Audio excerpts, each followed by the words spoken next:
안녕하세요. 까시나무입니다. 네, 엄청난 양의 누수를 신체적으로 겪고 있습니다. 감기를 동반해서 비염이 와가지고 목이 좀 코가 좀 맹맹하죠. 네, 이렇게 심한 누수는 처음 겪어봤어요. 체내 모든 수분이 콧물로 치환이 되는 느낌인데, 네, 살다 살다 이런 경우는 또 처음 봅니다. 네, 죽겠습니다. 약간 좀 굉장히 우려되는 점에 탈수 증상이 오지 않을까 걱정이 되고 있어요.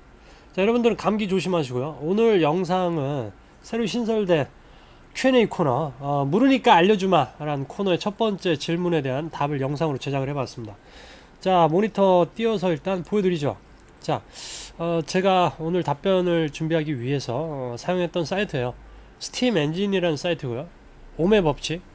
여러분들이 어떤 코일을 빌드한다고 가정했을 때 어떤 게이지를 선택해서 몇 바퀴를 쓸 것인가, 이에 따른 발열 면적과 히트 플럭스 등의 상관 관계를 아주 세심하고 면밀하고 디테일하게 살펴볼 수 있는 사이트입니다. 요거는 데스크립션에다가 사이트를 추가를 해 놓을게요.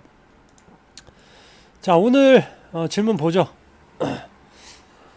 자, 오늘 질문의 좀 포괄적인 내용이에요. 왜 무화량이 적은가요? 부터 시작해서 무화량의 조건, 동일 저항의 다른 게이지를 이용한 다른 세팅, 이에 따른 발열 면적과 히트 플럭스에 대해서 설명을 드려보겠습니다. 자, 원래 질문은 이거예요. 네, 네이버 톡톡을 통해서 이제 올라온 질문에 대한 답변이에요. 여러분들도 알고 계시면 좋을 것 같아가지고. 근데 사실 이 질문은 정말 답은 단순합니다. 가변기기에서 저음의 높은 와트, 고음의 저와트 둘 다 곱하기에서 표시되는 볼트 수치는 같은데 왜 고음 저와트가 무한량이 안 나오나요? 너무 당연하지 않나요? 자, 이걸 설명드리려면은 오음의 법칙, 머리 아프니까 패스. 같은 전압에 세팅하더라도 저항에 따라서 와트는 달라집니다. 요거를 착각하고 계신 것 같아요. 자, 답변입니다. 고음의 저와트 세팅은 발열 면적이 적기 때문에 무한량이 적습니다. 자, 중요한 건 요거예요. 발열 면적, 히트 캐퍼시티라고 하는 게 적다는 얘긴데요. 히트 캐퍼시티 발열 면적이라는 거는 결국은 코일이 작다는 얘기입니다. 코일이 작기 때문에 발열 면적이 적은 거고, 발열 면적이 적다는 얘기는 액상이 기화될 공간 자체가 적다는 거예요. 자, 극단적으로 비교를 해드리기 위해서 14mm 기성 스틱에 사용되는 1.2옴 코일 세팅, 스팀 엔진에서 캡처를 했습니다. 여기에 보시면 히트 캐퍼시티가 나와요. 자, 니크롬 M80 와이어 32게이지, 타겟 저항이 1.2옴으로 해서 코일 내경이 1.5mm예요. 굉장히 작죠. 5바퀴를 감고요. 싱글 빌드를 했을 경우에 발열 면적이 4.2라는 수치로 환산이 됩니다. 아래쪽에 보시면은 3.7V 기준으로 11W가 소요가 되고요. 히트 플럭스 이쪽에 보시면 아이콘이 화염 마크가 있어요. 빨간색입니다. 요거 참고하시고요. 자, 다음 페이지로 넘어가 보면은, 자, 드리퍼, 여러분들이 즐겨 쓰시는 듀얼 드리퍼에 22게이지 M80 와이어를 사용해서 0.165을 세팅을 했습니다. 자, 6바퀴 반이 나오고요. 히트 캐퍼시티, 발열 면적은 115라는 수치가 나옵니다. 자, 일단 4.2랑 비교해 봤을 때 얼추 20배 이상 차이가 나요. 발열 면적에 굉장한 차이가 있습니다. 같은 전압 3.7V 기준으로 소요되는 와트는 85W예요. 히트 플럭스 아이콘이 빨간색에서 주황색이라고 해야 되나? 약간 좀 노란색으로 바뀌었습니다. 자, 요거를 좀 보기 좋게 이미지로 보여드리면 이런 차이가 있어요. 자, 스틱용 1.2임 코일, 그리고 RDE 0.16 듀얼 빌드, 같은 3.7V라고 해도 발열 면적, 매스, 덩어리에 있어서 꽤 큰 차이가 있습니다. 보시는 것처럼. 네, 이 발열 면적이 바로 무화량으로 연결이 되기 때문에 고음의 낮은 와트에서는 당연히 무화량이 적을 수밖에 없습니다. 자, 그리고 이제 많은 무화량 클라우드 체이싱을 위한 요구 조건, 뭐가 있는지 한번 체크를 해볼게요. 자, 많은 무화량을 위해서는 일단 넓은 발열 면적이 있어야 됩니다. 또 그것을 받쳐주는 적절한 출력, 전력 공급이죠. 와트가 있어야 되고요. 충분한 공기 유입, 자, 여기에는 좀 몇 가지가 있어요. 에어플로우 사이즈, 에어플로우를 어느 정도 개방을 했냐. 드립팁 내경도 너무 작으면 안 되고요. 네, 그리고 최종적으로 유저가 얼마나 충분히 흡입을 해줬냐. 네, 이런 것들이 포괄적으로 종합적으로 적용을 해서 많은 무화량을 만들 수가 있습니다. 코일의 면적이 작거나 혹은 충분한 전력이 공급되지 못할 경우 무화기의 에어를 타이트하게 조절했거나 내경이 작은 드립팁을 사용하고, 마지막으로 이제 베이퍼가 충분히 흡입하지 않게 되면은 많은 무화량은 네, 없습니다. 자, 아시겠죠? 자, 이번에는 같은 저항을 세팅하더라도 우리가 사용하는 와이어의 게이지, 두께죠. 두께에 따라 달라지는 발열 면적과 히트 플럭스, 요것들을 이용을 해서 적절한 게이지를 골라내는 방법을 설명한다고 보실 수도 있겠어요. 자, M80 니크롬 와이어를 사용해서 듀얼 빌드를 세팅을 합니다. 타겟 저항은 0.160이고요.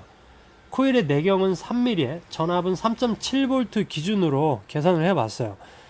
자, 맨 먼저 보시면 28게이지 와이어를 사용하게 되면은 네, 바퀴수가 두 바퀴가 채 안 돼요.